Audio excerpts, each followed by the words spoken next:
এখন ভোরবেলা এখানে চলে এসেছি। এই আকাশটা দারুণ দেখা যাচ্ছে। এখানে শুকনো মাছ হয়, এই যে প্রচুর জায়গা, এখানে সব শুকনো মাছ হয়। আর আমরা এই বাঁশের পোল দিয়ে পেরিয়ে ওদিকে দ্বীপে যাচ্ছি। সুপর্ণা হাই কর, চল চল আসতে তাড়াতাড়ি চ, আমি আর যাবো। আমার যেতে খুব ভয় লাগছে, ওদিকে গিয়ে ফোনটা কন্টিনিউ করছি। এই চলে এসেছি, প্রচুর স্লিপ ছিল, এই জুতো হাতে নিয়ে আমরা খালি পায়ে এসেছি। তো পা প্রচুর হকা ছিল প্রচুর। এই যে আমরা এই দিকটা এসেছি এখন, কারণ কোনো বাড়ি ঘর কিছু নেই, শুধু গাছপালা আর পাখি, শুধু পাখির আওয়াজ শোনা যাচ্ছে। দারুণ, আর কি সুন্দর লাগছে দেখ, আকাশটা শুধু দেখ কি দারুণ। এখনো চাঁদ মামা আকাশের উপরে, গাছগুলোও কি সুন্দর লাগছে, সব একই সাইজের।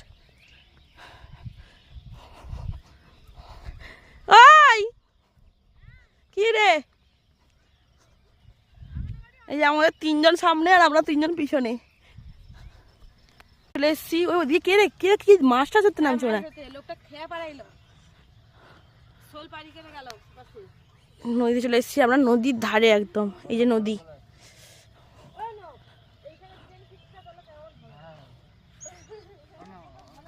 নদীর ভিউটা দারুণ ভিউ।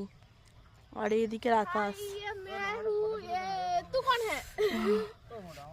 এই সুপর্ণা ভাব দে।